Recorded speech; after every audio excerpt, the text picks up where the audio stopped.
Hello, everybody. My name is Angie Peacock. I'm a psychiatric drug withdrawal consultant and a healing coach. Welcome to the channel.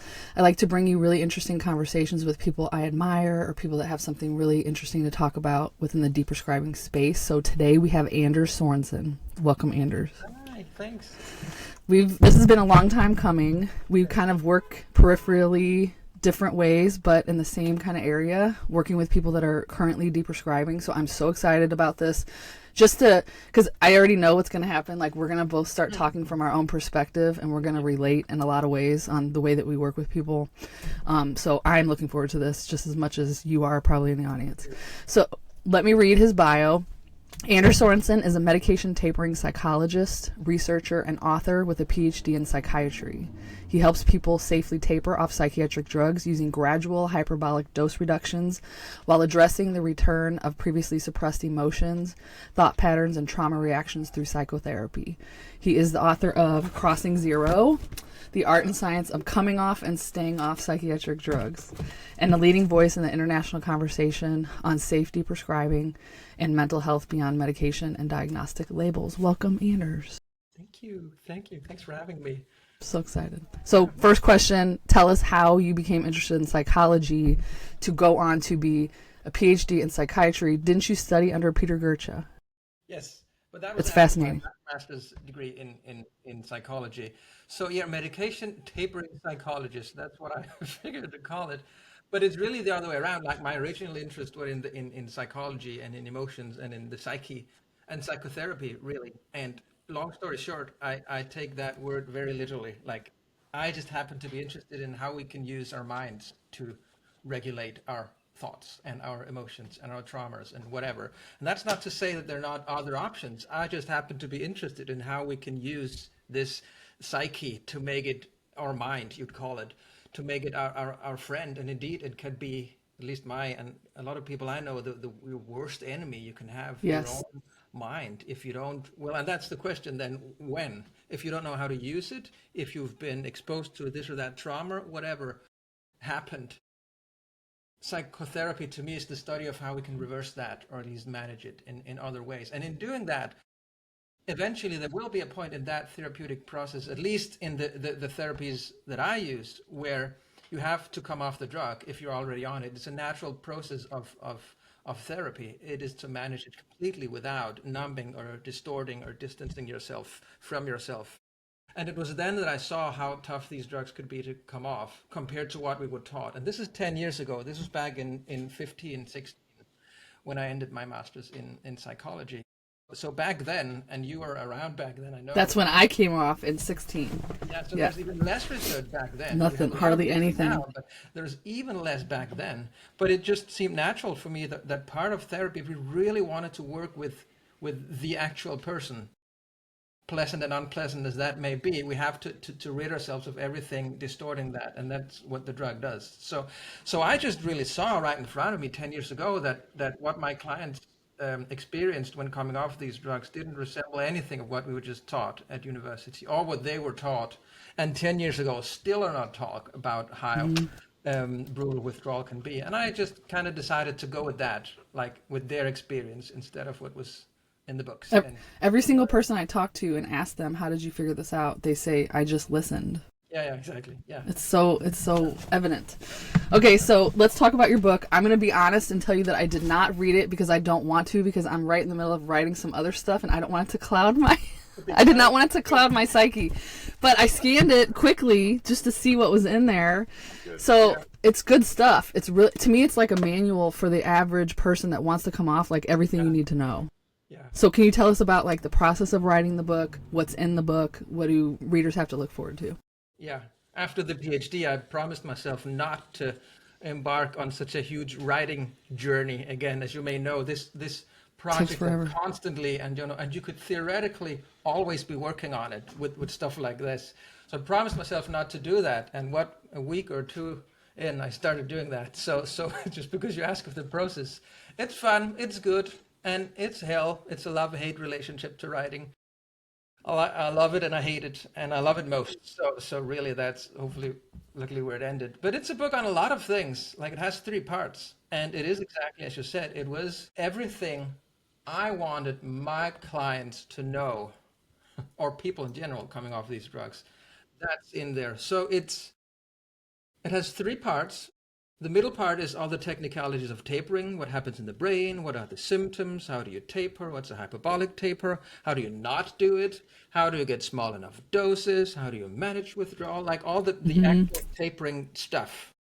And then, and that's because the title is so long, there's also the staying off. So there it makes a funny switch, the book, into being more, I wouldn't say traditional psychology, because believe me, traditional psychology can also have it wrong. But turns more into a psychology book.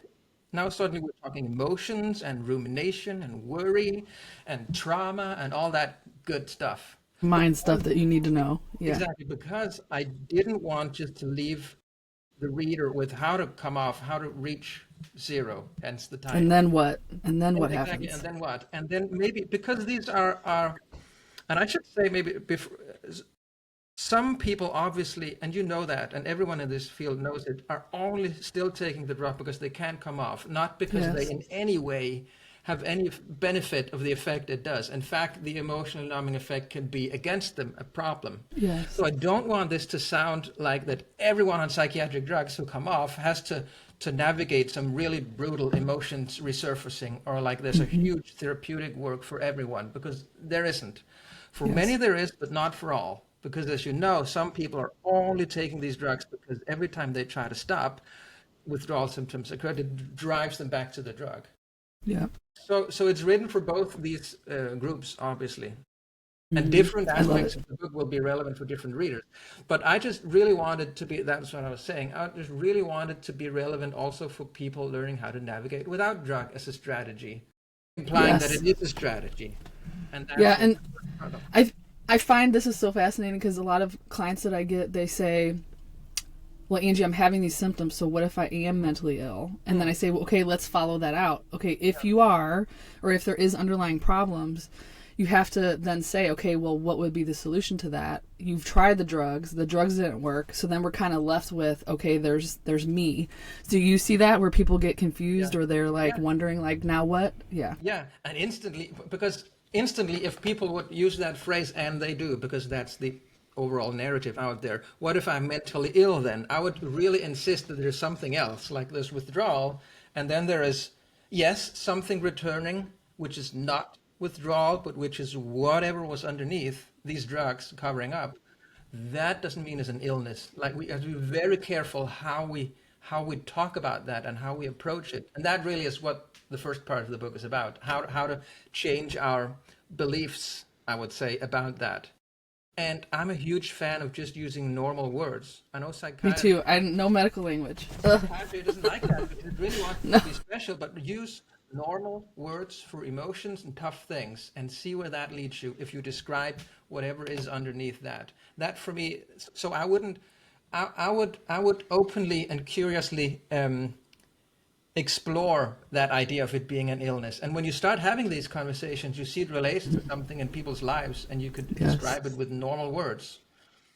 And most of the people I work with, Yeah. it was like sadness from a breakup, Yeah. or a stressful job, or a normal, like they had a reaction to something in their life at a certain period in time, and the drugs took them further and further away from themselves. And so then we have a new problem, and then when you come off, there's another problem. So it's like, I don't know if it's your pre-existing condition coming back, or if this is a new problem, or if this is something that's withdrawal related that you just need to work through and wait it out.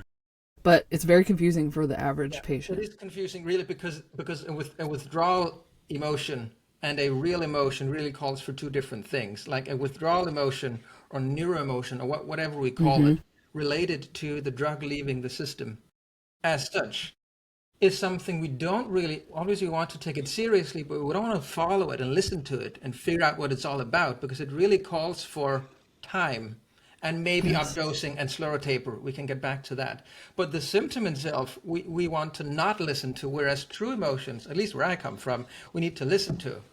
Yeah. And sadness tells us something, and grief and anger and anxiety. And I go through all the emotions, in not all of them, but the main ones in the book, ones. the introduction of chapter 8, because I want to help people approach their suffering through that lens, because it really, really changes things. Yeah. So true. Okay, I'm going to go off script because Yeah. this is just too important. So, the mind. Okay, as someone who survived this, I and studied psychology. While it was happening to me, I was both fascinated and horrified at what the mind can do.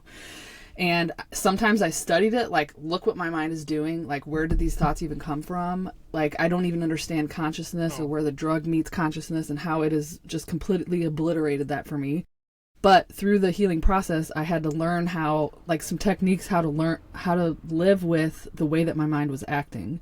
So a lot of my work is teaching people, like, you are not your thoughts. These are thoughts. You can watch them. You know, we do all these mental gymnastics to try to figure out a way to be with them while they're happening. So let's go to that question about the withdrawal brain. Okay. It's like I'm talking to that most of the day, and I recognize it because I had it myself, but it's super negative.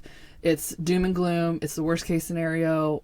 What do you think about the withdrawal mind? And if you could tell us the, like, neurobiological underpinnings of that, like, where is that coming from? Mind. Tell me.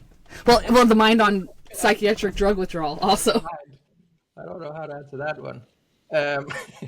because nobody knows, right? No, you know, but yeah. So yeah, it was a really funny question because obviously the withdrawal mind is excessively negatively oriented and panicky, and it kind of has to, because when you understand what withdrawal is it's many things, but for one thing, it's us having caused unknowingly maybe too drastic a change for the body to keep up right away. That's withdrawal. That's why it enters withdrawal, and it kind of just communicates us to do it slower.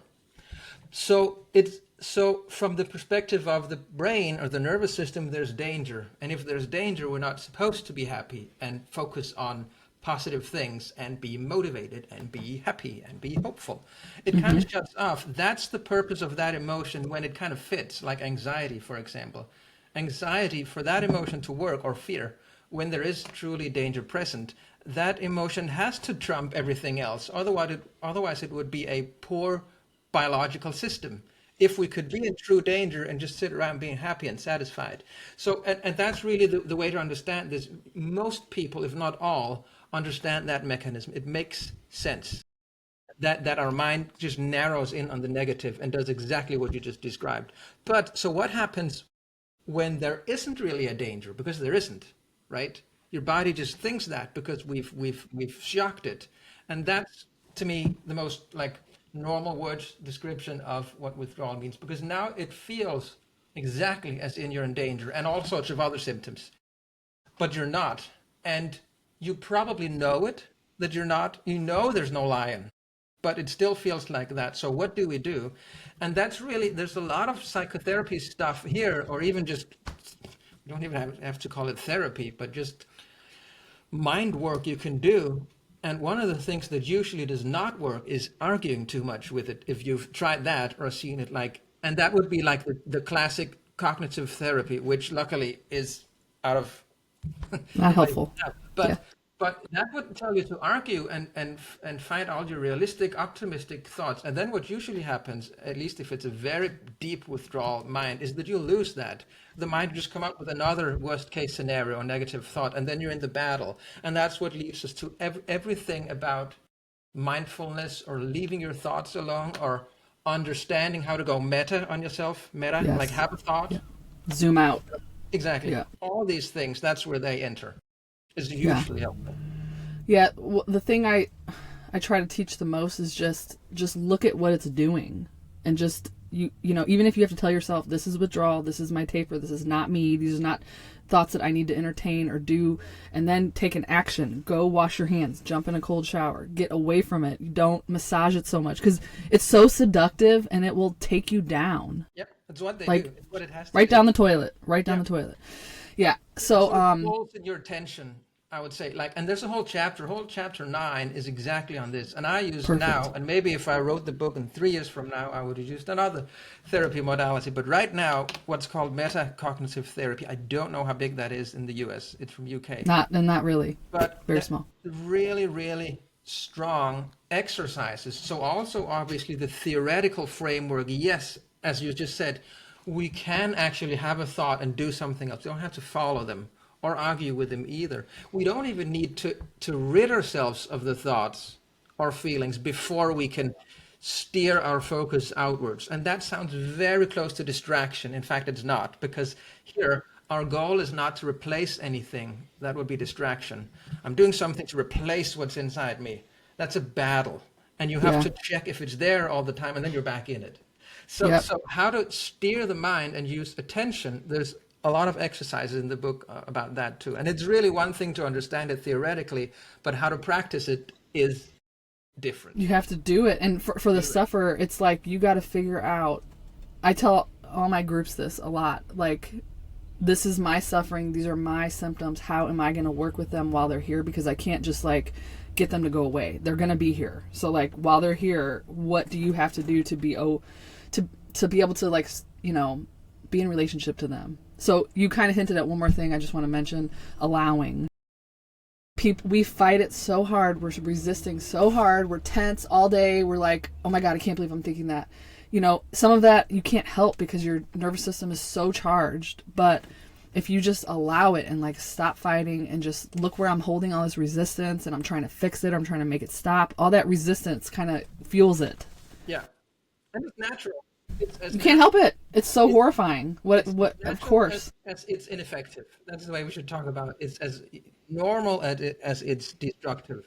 We have to have both concepts. And really it's just our own deep inner, you know, avoidance of pain, or experiential avoidance, as it's called in psychology literature, that ends up working against us because you're fighting what is. And exactly. Acceptance work. And which it's so easy to say acceptance so because and it sounds like you don't understand it, but of course we do. But it's still, you know, adding, because if you could illustrate it being in withdrawal and then adding worry, rumination, threat monitoring, passivity, all these things on top, then that would be like another layer adding problem to it. And if you could just scrape that off and help people to do that. Yes. It's the hardest thing. Yeah. But it's possible, and it's something. It's possible. I did it. I'm a survivor of it. You did it. Yeah. Go ahead. And it's sometimes missing from this conversation because obviously the key question is how to taper as to not go into withdrawal. But let's talk about that next. Exactly. Yes.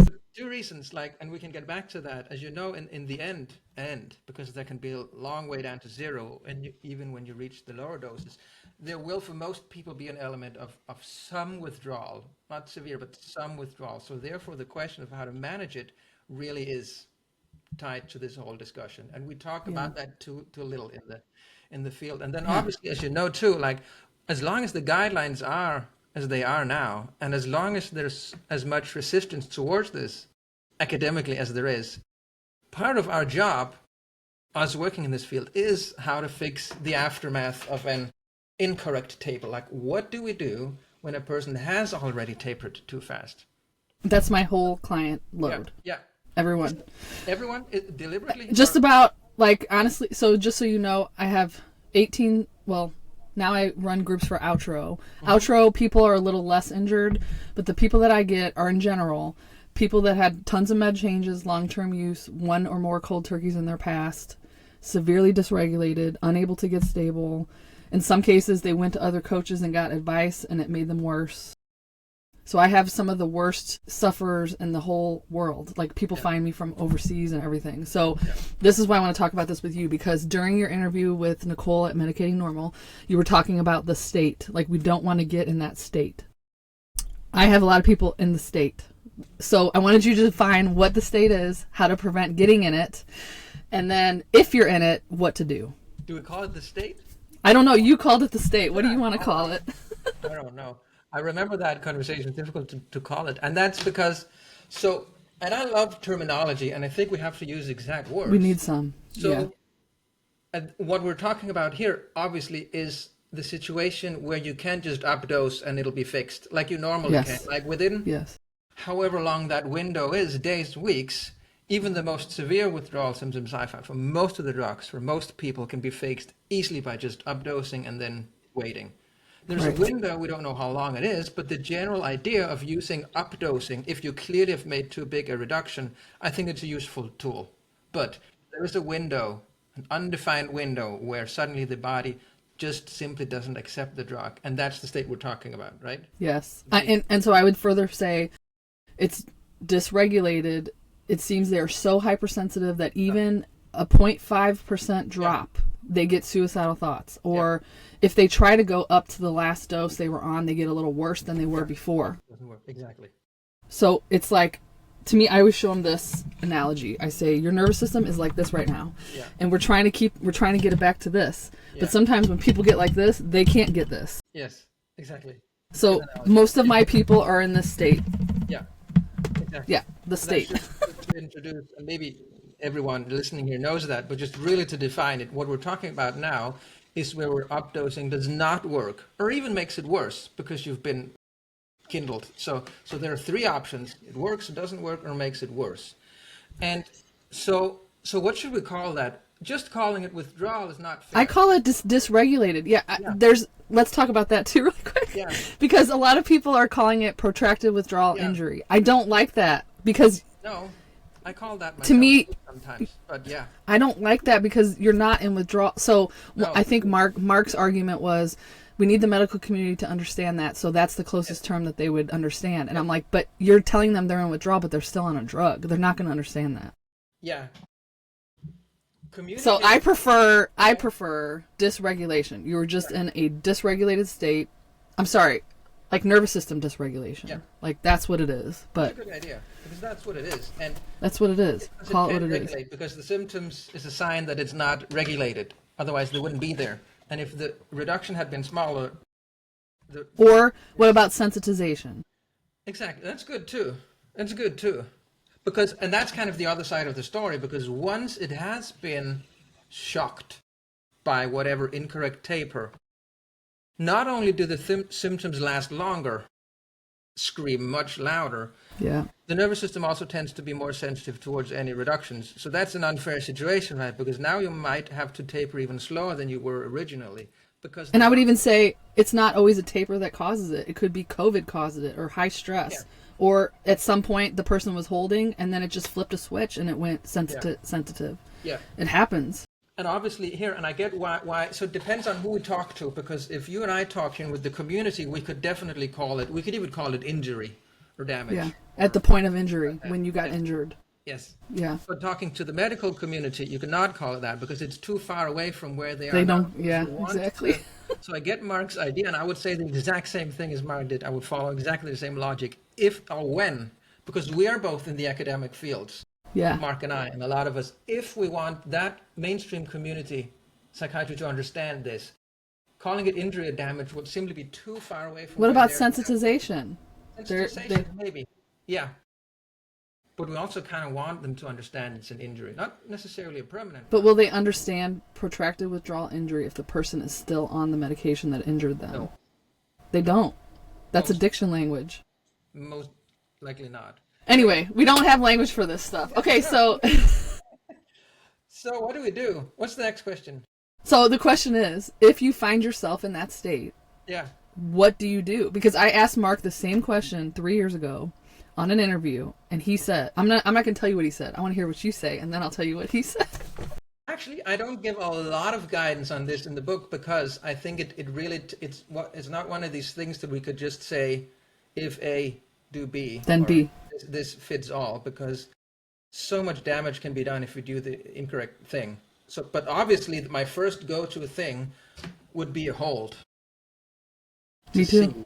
Yes. Me too. Because that's one of the only ways we can stabilize. And with hold, I mean serious hold on exactly. Yeah, like no supplement changes, no missing it by 30 minutes, no skipping, nothing. Everything's the same. So really the first very annoying answer is what not to do, really. Like mostly, I know the question was what to do, but there's a lot of things we shouldn't do. I have a lot of clients coming, and then they find some supplement also with serotonin in it or whatever, and thinks that's a good idea. And I get the immediate logic, but not when you understand the mechanism. But because everything, whether we call it withdrawal or dysregulation, it's a nervous system trying to find balance again, but it's been shocked too much to do it right away. So there's a lot of self-regulation in this, and obviously we provide the conditions for our bodies to heal, but we're very limited as to how much we can enter it and just speed it up or fix it. Which is absolutely radical compared to where we all came from, where you go to the doctor and get a medicine and you try to fix it. And so some of that conditioning is still in there when you come to the withdrawal world. And like I tell people, you're not emotionally, spiritually, or physically prepared for what happens. No.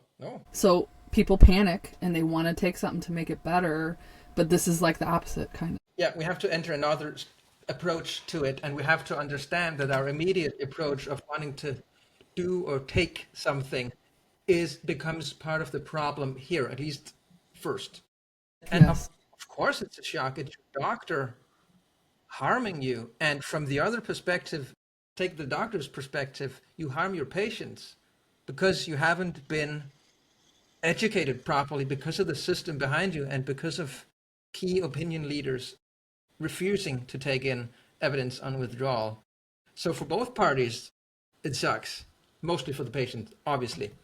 So obviously it does come as a shock. It has to, because it's the complete opposite of what you'd expect. So time, and always this depends on how long the person has already held. Yeah. Held. Yeah. Great.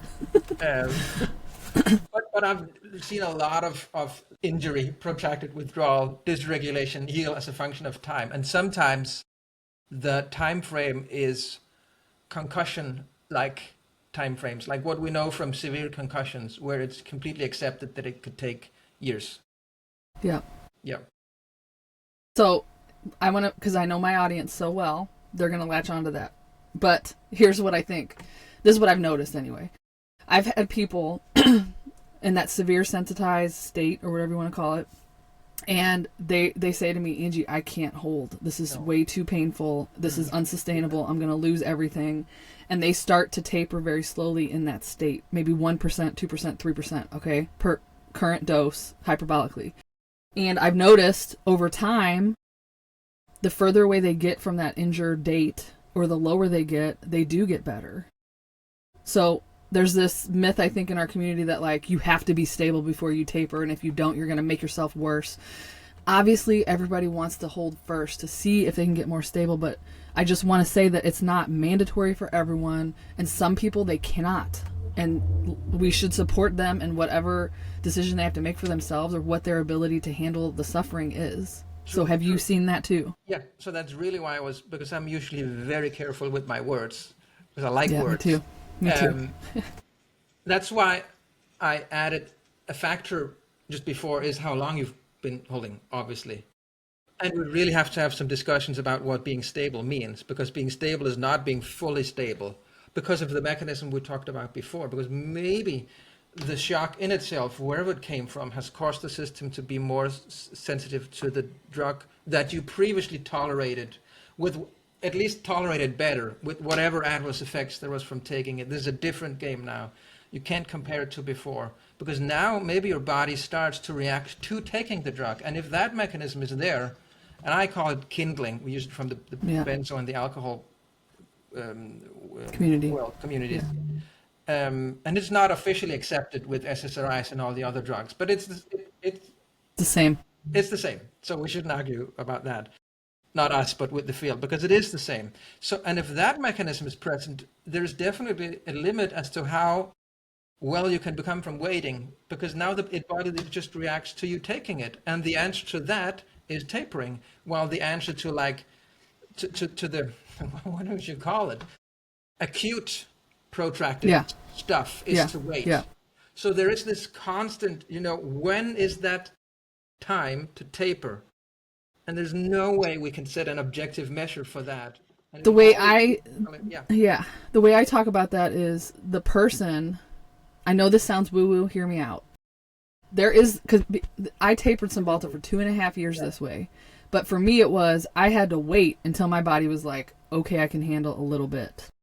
And so I try to teach people how to listen for that and asking themselves every single day, should I hold or should I taper? And we're so sensitive to that energy, we usually can feel it. So honestly, since I've been trying to help people learn how to hear it or feel it, they usually know and they're right. And they'll say, okay, I think I'm ready. Like my fear died down. I'm ready to make a tiny cut. And at that point, it's like 1%. Very tiny. Very, very tiny. Very tiny, just to see. That's like a test dose. What is my nervous system going to do? Can I handle it? Usually they can handle it just fine. So I just try to teach the person how to listen and wait until they're ready. It's an undefined, difficult to describe state where you feel Feeling. ready. Yeah. Yeah. So, because you've done research on CERT occupancy, can you explain what that is really quick to everybody? And I want to talk about what do you think could be happening while people are withdrawing from your perspective as a researcher and person that studies this. Yeah. So, and some people get this wrong. The only reason we look for CERT occupancy, and CERT is the short for serotonin transporter, and that's the thing, the in the brain or nervous system that the drug seeks out, is their main target. So, but that's only relevant for antidepressants. So we wouldn't look at the serotonin transporter for mirtazapine, for example, or antipsychotics or benzos. So the reason we talk so much about CERT, it is just that happens to be the main target of antidepressants, most antidepressants. And it's really just, it's simple. It's just a measure of the biological effect. So it's just the only way we know how to measure how much the drug does what it's supposed to do. So obviously we can measure the blood concentration, but that's not really where we want the drug to go. We want it, or well, we don't want it, but its purpose is to enter the brain, and we can measure that. So receptor occupancy is just the measure of how much the drug does what it's supposed to do at a given dose. And we can measure that. So it comes out as a percentage. So we can measure how many receptors of a certain type there is available, and then we can introduce a drug and measure again, and then we get like an inverse number of what the drug does. And the reason that's important is because, well, that's the whole mechanism for tapering. We don't want the drug to leave the body gradually and slowly for whatever it did in the brain to also decrease gradually. And the whole point about talking that and not just talking dose is that it turns out the dose and occupancy, dose and effect doesn't follow each other linearly. So that's the whole idea behind looking at that. And it's the main thing to understand when it comes to dose reduction. It's that. So in like layman terms, does that just mean the way in which my body lets go of the drug as I'm coming down? Yeah, when you come down, yes, that's when you reverse the graphs. And the measure itself is just a measure of how much the drug does. So here's something I saw last year, and I thought of your research because we had just had that meeting like in the hub or something. But I saw a person taper Cymbalta pretty quickly because they got kind of cocky, like, oh, I can handle this. I have no symptoms. 13%, 25%, 20%. And then they got sensitized. So then they went back up. And you would think their original dose would have reoccupied the CERT, but it didn't. They had to go higher than their original dose for them to get stable. So then at that point I thought, yeah, it's not just CERT. There's other things going on. So do you have any theories about what's happening in withdrawal or when people get injured? What is the body doing? I think we know the principles of withdrawal. I don't think a withdrawal state is that complicated because it's just the body having adapted to whatever you did to it. And then you introduce too big, drastic a change at once for it to adapt. So the body is lazy. There are loads of examples of how the body is lazy. It's constantly trying to figure out what we do to it. Whether that's drugs or our diet or how much we drink or smoke or all sorts of things, it adapts. That's its fundamental mechanism. It doesn't get more fundamental than the body adapting. So if you take a drug continuously over a long time, however long that is, and we can discuss when this happens, it doesn't happen overnight, obviously. Physical dependence is a function of time.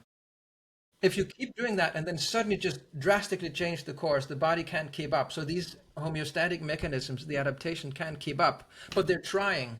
So if you do a cold turkey or you taper too rapidly, this mechanism will still try to adapt, but it can't. And then it's communication. It has to communicate to us in some way, hey, stop. Emergency. Yeah. Stop doing this, and we have to decode it as we do with all our stuff inside. And if we keep not doing that, if we don't hear the message, then it just enters the state we talked about before of it being, well, not permanent, but definitely enduring. So the mechanism, I don't think is that complicated. So, have you noticed this thing? I want to talk about akathisia really quick. And something that I've noticed, and it's also happened to me, but I didn't know it was like a thing until I started working with lots of people. But what I've noticed is the person can come off the drug. And this has not happened to everybody, so just let me say that first. Just a small proportion of people. They come off, they feel okay-ish, they're in withdrawal, they have mild symptoms. Then it seems to kind of ramp itself up. And it seems like between like month 3 and 7, it can get worse before it gets better. And so I've always thought I can't prove anything. I'm not a scientist. I'm just watching lots of people taper and like the way that things work or whatever and how I felt at the time. But it seems to be like the body like notices this drastic change, like the drug is not there anymore. It's not half-life. It's obviously something that has to do with the receptors, okay? But then there's some compensatory mechanism that comes in. I don't know if that's the immune system, that's some inflammatory process where the body's like, oh shit, something bad happened. And then they kind of enter the state of like super negative, nerve pain, sensations all over their body, head pressure, which tells me like, is that some inflammation of the brain? Who knows? So have you noticed that phenomenon? Yeah. What do you think it is? What do you think the body's secondary response is to the removal of the drug once you're in the withdrawal state? So there are loads of examples where the body kind of, overcompensates in the other direction to fix something. Like you can't just push a system out to one side and then expect it to just go back. It'll wobble back and forth. And with this, the time frame may be weeks or months or years. So intuitively, I can't, and obviously this haven't been investigated directly because academia isn't there at all. But intuitively, it makes sense for me that the body would do that, just as it creates inflammation when that has a function, or increase your temperature, what we call a fever. It has a function. So without being able to explain it, it certainly does make sense to me. And I've seen it enough too. You've seen it too? It makes sense. Yeah, exactly. Yeah. It's interesting. So on that, and then we'll get to like more fun stuff, I promise. Let's just get the scary stuff out of the way. Is there fun stuff? Good. Yeah, I think there's fun stuff coming ahead. But akathisia, what do you think that is, and how do you work with it when people have it?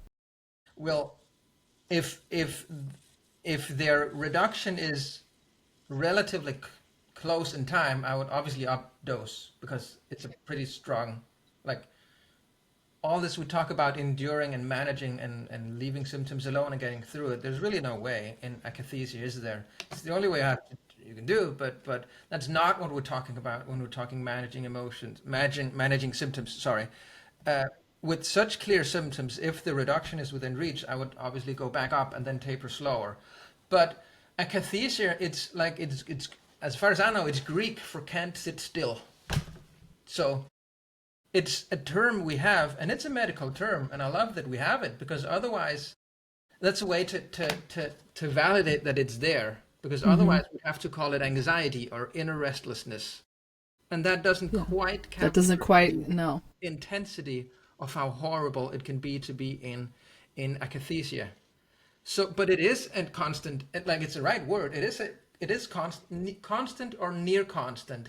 And it does resemble like an inner restlessness in the sense that it's inside and nothing has to happen outside for you to react like that way. It pervades everything. And usually the natural response should have to it is to walk and move for it to just soothe it a little bit. So it's really a severe withdrawal. It's like above anything a shock to the body, and therefore it reacts like that. Yeah. And I can't imagine anything more horrible, really, because there's barely a pause from it, and you can't argue with it. You can try, but you can't argue. It's too deep for your cognition to have an effect on it. It's like second to second survival, basically. Yeah, exactly. And a lot of people, like, it comes with a lot of stuff like extreme noise sensitivity, for example, or light sensitivity. like where just people talking or scrambling with stuff is amplified by 1,000, and there's no, you can know it, you can see the sound or the source of the sound right in front of you, and still your body reacts to it being absolutely horrible. Yeah, so that's really a clear sign of having tapered too fast. I haven't seen it, at least in its severe degree. I haven't seen it from a, and maybe you have, but like a correct taper. There's definitely No, degree. usually it's cold turkey, or the person enters the medical establishment and there's too many med changes at once, Yeah, and then the yeah, body gets so confused. It's like, psh, yep. It that's just when I comes see out it. Cold some turkey or hard too way. many changes. Yeah, Yep. that's exactly how I describe it in the book too. Like too many changes up and downs or in and out of drugs, even if you haven't been on them for long, but too many changes or one or two massive changes. So, but degrees of it, like inner restlessness or anxiety, or what we'd call it in that still horrible but lower degree, is one of the most common withdrawal symptoms I've found. Yeah, for sure. Yeah. For sure. Okay, so here's the fun stuff. What's This is fun? the stuff I know. To me, I love watching people once they come out of that acute state, they heal from akathisia, they start to get their life back. To me, it's the best. It's so gratifying to watch that. I feel like it's a sacred, like I get to witness people coming back to themselves and becoming who they are again. I fucking love it. Okay. So tell me, like, what have you seen as far as people healing and once they do come off drugs? And listen, everybody listening, we are talking about more severe cases, okay? Severe situations. Not everybody has a severe situation. And some people that have a severe situation can heal kind of faster than you would expect. So please don't latch on to anything I said earlier, because there's a spectrum of experience, okay? However, everybody kind of ends up in this pile where once the acute suffering is starting to leave, they start to get themselves back. So I want to talk about that part. I know you wrote an article recently in Mad in America about emotions. Yeah. So can you just talk about, from your perspective, what does rebuilding look like? Yeah, theoretically simple. Whatever the drug numbed, and I don't mean specific emotions, but the capacity to feel authentically. So don't hear this as tracing back to when you started the drug and then exactly that's going to come back. Clearly not, because a lot of things have changed. So that's not the story, but the capacity to feel truly, and the whole range of emotions.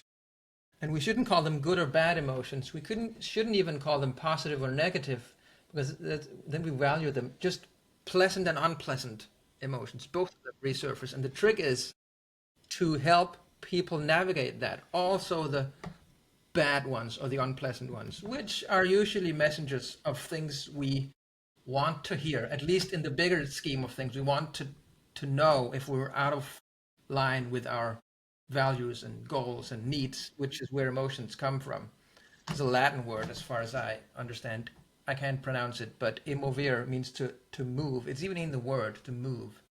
So it wants something. Emotions are signals, and both the pleasant and unpleasant ones come back, because usually it's the general description of what a drug does is it narrows it, both the painful and the joyful ones. So it squashes it in, and then it expands again. And if you've been, when you're off the drug, and if you've had a limited emotional range and depths for a long time, it can be extremely shocking to have it back. And so there's two solutions to that. One, that's another reason to taper slowly. Like, not because of withdrawal, but because of you having a good process getting back to those emotions, and not just wake up and having them all back, because it's too big of a change. You can't keep up with that. And this is where emotional support doesn't have to be therapy. I just happen to call it psychotherapy because that's what I do with the emotion work. It doesn't have to be like that. But emotional work of some sort, helping people decipher these emotions, because they do talk in code language. An emotion doesn't say, you're sad about this, you're anxious about that. It's just sadness, anxiety. Right. Exactly as with our kids when we have to decipher whatever they're trying to tell us pre-language. Just scream out or get upset, and we have to decipher that. And we have the same relationship to ourselves. So that, to me, is what happens. And it can be as scary as it, if we manage it correctly and help people. It's beautiful and it's freeing and it's good. also the painful ones. I rarely see this end up like as a net bad experience. It can be painful, but like bad, as opposed to having it numbed and distorted or Yeah. limited. Yeah. The other thing I've noticed, you probably have noticed this too, but I think, let me put it like this: I'm 9.5 years off, but I still see substantial healing within myself, even though I think I'm fine. Yeah. So as my own fog has lifted, I have noticed, like, wow, I have emotion here. I've had to learn how to, like, get back in my own body. So I've noticed a phenomenon, and I don't know if it's just the people I attract or just the people I happen to work with. I don't know. But every single person that I work with is not, like, their body has become such a torture chamber. Yeah. They go straight to their head and they live from here up, and they're very much stuck in their brain. And if I were to ask them, like, how does your body feel right now? Most people can't even tell me. It's like Russian. So, or another language. yeah, it's like so part of the healing process is like learning how to trust your body again and be in it and feel okay and learn about pleasure and like what actually feels good, and to be okay with feeling good, because you felt so bad for so long. Yeah.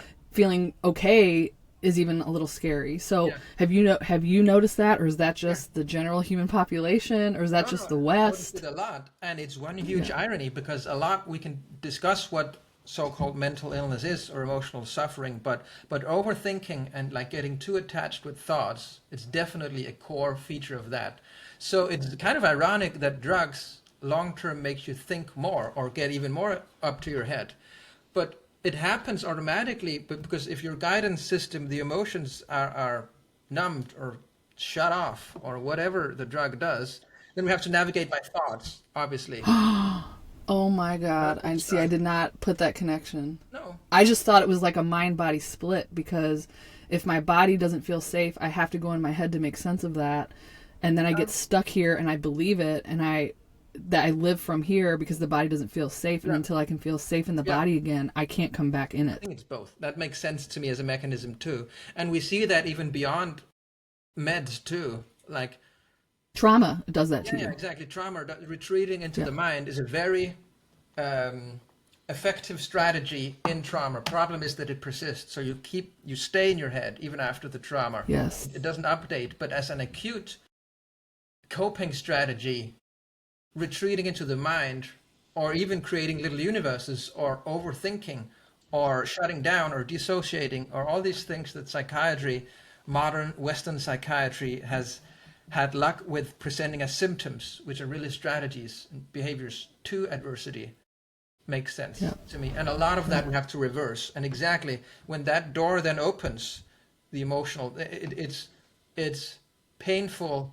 and frightening to go there, because by definition you will have some pretty bad experiences with being in those emotions. So what happens is, and we call these emotional schemas, and there's a lot about that in the book, all emotions gets interpreted as dangerous. Then suddenly all emotions, also the signals and the good ones and the ones you want to hear, are just danger, because you had to survive that adversity, whatever it is. And we have to rebuild that, gradually enter that.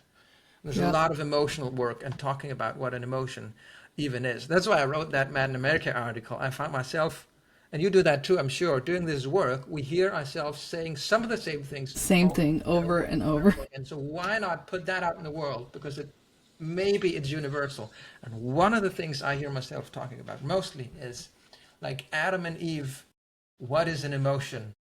What's it for? What is it trying to do? How does the system work? How do we regulate it?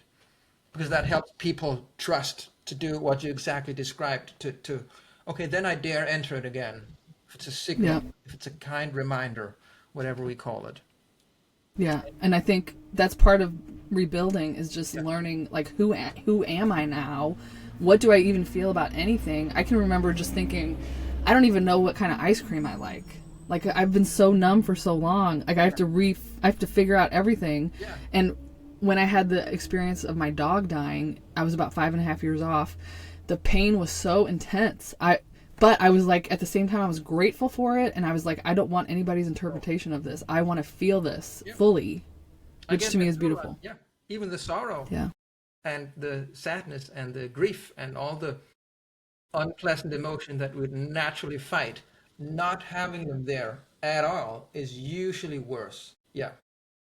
So we're coming to the end, but I wonder what you think about this. So this process to me is not just coming off the drug, obviously, and you just wrote a book about that. It's about becoming human again. It's about learning things that maybe we avoided. Some of the things we have to learn the hard way. It's not, I don't like the process. It's not fair in any sense of the word. It's a whole lot of suffering. But what do you see, like a meta perspective of what else does this process besides just coming off the drug? What do people learn? What do you see happening? Like what is your meta perspective of this withdrawal journey? So we should be careful being overly positive about it, withdrawal. Yes. It's such a trauma. But people do get strong because they have to go through it. Like people in it now or just having gone through it, life still sucks sometimes and it's tough, but how to say this, most normal crises kind of, get easier. I don't know how to explain this in English because the contrast to severe withdrawal is so huge. Even huge problems and crises, because you've been in that crisis, it doesn't really compare. It's different worlds. It usually gets easier. I don't know how to describe this very good in English. Does it make sense? You're saying, yeah, you're making sense. It's the little stresses are, it's almost like everything rolls off your back because it's so much easier compared to what you've endured. Yes. And people, just as they do surviving near-death experiences, it puts things into a perspective, which we shouldn't glorify, but it has some good in it. Like when you survived it and know that about the world, it looks different, and we can definitely help people enter that. Yeah. Okay, so the last question I always ask all my guests is, can you leave the audience with some hope? What would you like to leave with them? Yes. But I really like to end on hope with everybody. And me too. And because many of these chapters and topics are so dark because we want to normalize it for people in it.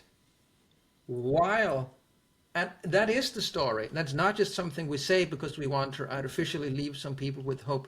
There is hope. It is fundamentally reversible. Even the most horrible withdrawal injuries, they're still by definition reversible, I find. But the time frame, we have to add that to it, is just longer than you'd think. So I rarely see this not improve at all. And if it doesn't improve at all, it's because we're doing something wrong. We're holding for too long or tapering too fast, or we haven't figured out other things that affect the system. Just to not to dive back into that, but it's important. Like this sensitization or hyperactivity is not only towards that specific drug, and can be towards all sorts of things. Caffeine, sugars, so all sorts of things that affect the nervous system. And most of the times I've found when there's no healing at all, it's because we've overlooked something else that is constantly stabbing the system and punching it. Therefore, it isn't healing. Yeah. So it's a good old holistic view we have to have on it. Really, just for anything that can influence the nervous system, which is a lot. I don't know if you've seen this too. Like suddenly things that wasn't a problem before starts being a problem. Yeah. The coffee. I experienced it myself. In fact, 2 days ago, I probably shouldn't share this, but I will. 2 days ago, I made some pour over coffee that gave me one of the worst panic attacks I've ever had. And I was like, oh my God. So now my relationship to caffeine is changing a little because I'm a little sensitive to it now. It's fine. But yeah. So I'm drinking half calf. We're fine, but like never again will I drink. And usually, but yeah, I've something like that in the there's something in the situation where it just does not heal year after year. It's because something is still pushing it for the system to heal, and it just creates this illusion of it being permanent because the drug's steady. And why hasn't it stopped? And that's because there's something else. I'm so glad you brought that up because I do think that's important. I know there's a few channels on YouTube that are putting out this is permanent, and I wanted to make a video about the people that think this is permanent usually fall into 5 categories. One, they're newly off or don't really know the vast experiences of thousands of people. 2, they're trying to get clicks. 3, they're trying to be provocative. 4, they're from the medical establishment and they only study things like 6 months off. So 6 months, if you still have it at 6 months, it's permanent. And then 5, people that just haven't quite experienced that level of healing yet. So I still have symptoms at 9.5 years off. They're very mild. I don't concern myself with them because I don't want to give them any more attention. But do I consider myself permanent? Not really. That's not the relationship I have to it. So are you saying that it's not permanent? What did I just hear you say? I don't know. Or what do you think? Depends on what you say. I think you might, but there's a difference between permanent as an absolutely permanent and just very long term. You might have, let's see when we check in, hopefully before years from now, but also years from now, if you still have that sensitivity to caffeine, maybe, but if you learn to manage it and live around it, that's yeah. My symptoms tend to be it's visual. Yeah. That are enduring. And I recently looked on ChatGPT and it was talking about cortical hyperexcitability. And there's too much glutamate on my photoreceptors and all these things. And I asked it, give me a strategy to work with this. And it did. So I'm like, hey, maybe neuroplasticity can work for me. I'm going to work on it. We'll see what happens. Anyway. Okay. Well, thank you, Anders. Where can people find you? Where can people buy the book? Can you tell us all the places? Yeah.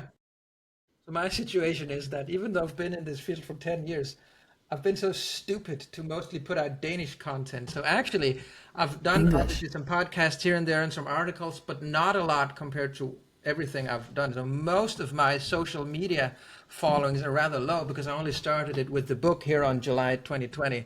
So, but I am on X and Instagram and Facebook, just my name, easy to find, or we could put it in the caption here. We got it. And the book is on Amazon. So yeah, if I'm just really trying to spread this information to more people, and I'd like more people to start doing this work. I have no vision of building a taper empire or anything. I want to spread this and have more people, more clinicians, more survivors work with this.